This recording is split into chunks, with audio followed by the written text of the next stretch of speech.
presidente del Jurado Nacional de Elecciones, el jefe de la OMPE y la jefa de RENIEC trabajarán de manera conjunta diversas propuestas de reformas relativas a las elecciones primarias y elecciones internas. Sobre este tema vamos a conversar el día de hoy. Ya está con nosotros el abogado Secretaría General del Jurado Nacional de Elecciones, Luis Alberto Sánchez, a quien por supuesto le vamos a dar la bienvenida al programa. ¿Qué tal? ¿Cómo está? Muy buenos días, muchas gracias. Señor, coméntenos, ¿por qué es oportuno reconsiderar estas nuevas propuestas? Bien, como es de recordar, desde ya algunos años atrás, el Jurado Nacional de Elecciones ha elaborado y ha impulsado a nivel legislativo lo que es la propuesta de un código electoral. Una característica de nuestra normativa electoral aún en nuestros días es que éstas se encuentran dispersas en diversas leyes, lo que no sucede con otras materias en las que se aplica justicia. Por ejemplo, cuando hablamos de justicia civil, tenemos un código civil que reúne toda la normativa que se va a aplicar en este sector, en esta materia específica. Cuando hablamos de la justicia en materia penal, también tenemos un código penal y un código procesal penal. Justicia a nivel tributario, también tenemos un código tributario.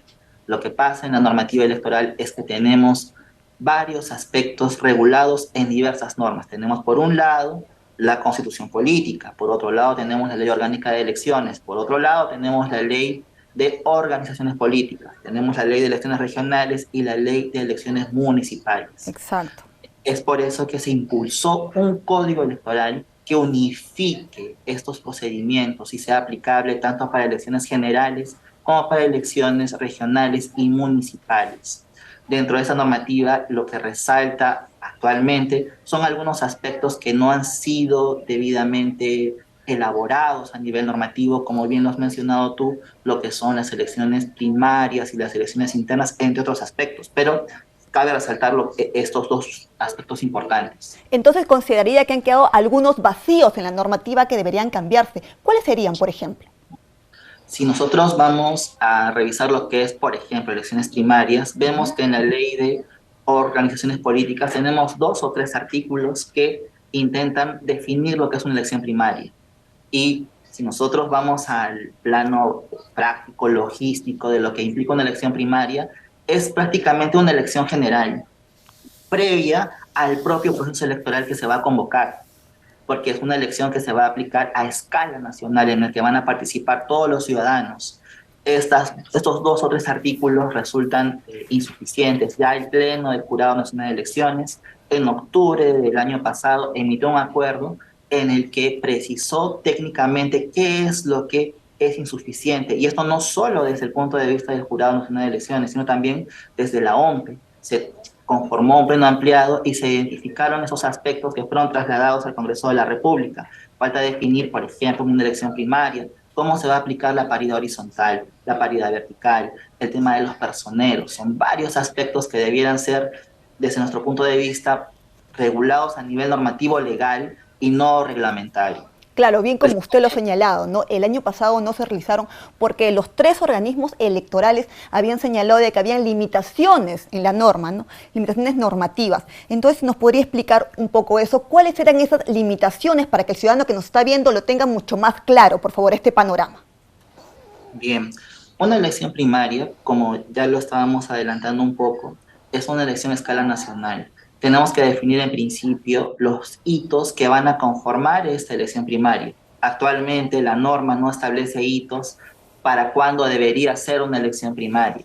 Entonces debe entenderse que esto lo va a definir el sistema electoral, pero esto podría ocasionar algunos inconvenientes a nivel de las organizaciones políticas, quienes también requieren tener fechas exactas. Así como hay hitos legales que nos dicen fecha en la que se apruebe el padrón electoral, fecha en la que los partidos se van a inscribir, también debe existir legalmente, debe ser definida legalmente una fecha para elecciones primarias.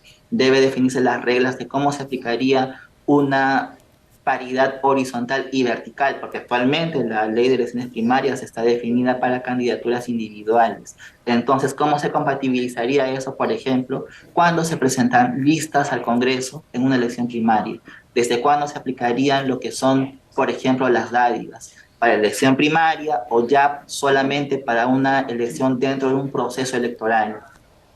cuándo se aplicarían las tachas, desde la elección primaria o después de estos resultados. Entonces son varios aspectos, como le indico, que no están previstos en la norma. Y lo que se dijo en algún momento es que esto sea definido por el sistema electoral, pero en realidad cuando uno aplica justicia electoral, la justicia se aplica desde los preceptos legales, Claro, cuando están claramente definidos.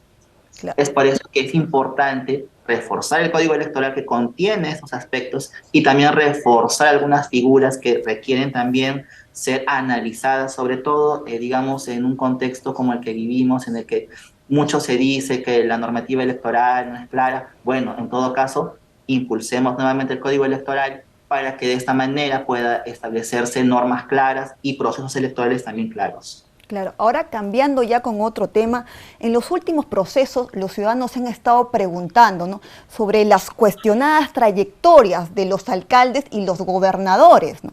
Pero entonces, ¿por qué sucede esto? ¿Quién debe verificar la idoneidad o, por ejemplo, los antecedentes del candidato? Por favor, si me podría dejar claro eso.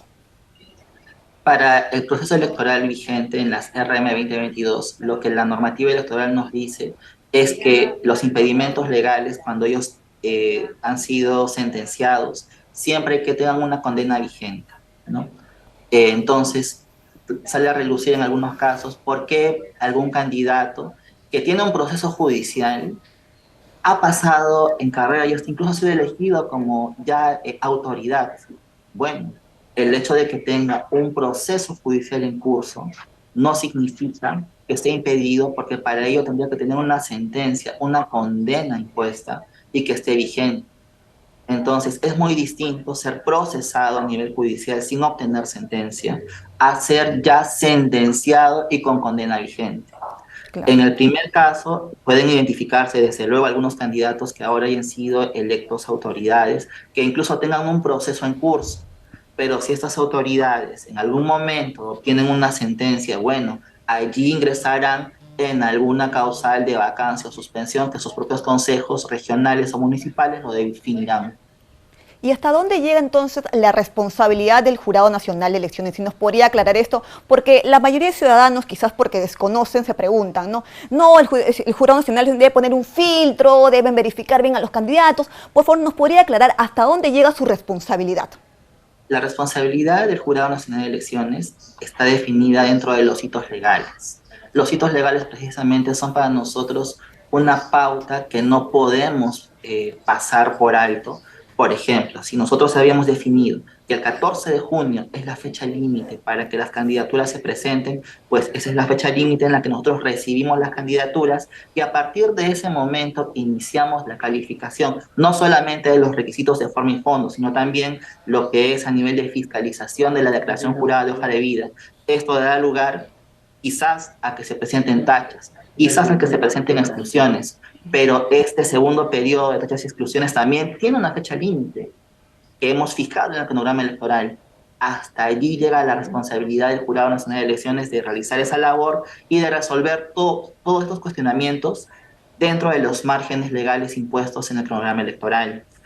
Allí comienza, digamos, también la responsabilidad de la ciudadanía de estar atentos dentro de estos hitos, de si advierten que determinado candidato o determinada lista no cumplió un requisito, pues formular una tacha responsablemente, fundamentarla, y como ha sucedido en algunos casos, se han tachado candidatos y listas de candidatos que han sido excluidos de la contienda electoral. Por Pero supuesto. esto dentro de los hitos legales. Estos son plazos que son importantes y no son imprescindibles. Precisamente eso es lo que da seguridad jurídica no solamente a los candidatos, sino también a toda la ciudadanía. Perfecto. Ahora también otro tema que llegaron a conversar las autoridades es con respecto a actualizar el código electoral. ¿Por qué es importante actualizarse? Bien, nuevamente retomando el tema, el código electoral es imprescindible porque en principio unifica la legislación que actualmente está dispersa. En segundo lugar, permite ya definir reglas claras para un proceso electoral.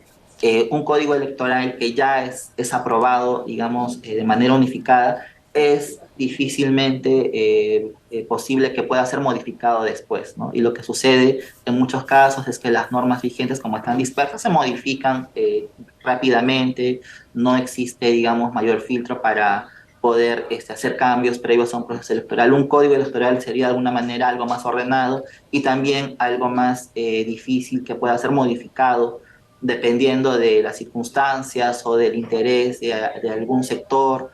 Un código electoral permite tener reglas claras y dar mayor seguridad a todas las organizaciones políticas y también a la ciudadanía. Perfecto, muchísimas gracias por habernos ayudado a aclarar este tema que sin duda es muy importante para los ciudadanos. Muchas gracias por su tiempo. A usted. Bien, nosotros hemos conversado con el abogado y Secretaría General del Jurado Nacional de Elecciones, Luis Alberto Sánchez. Es momento de ir a una pausa y retornamos.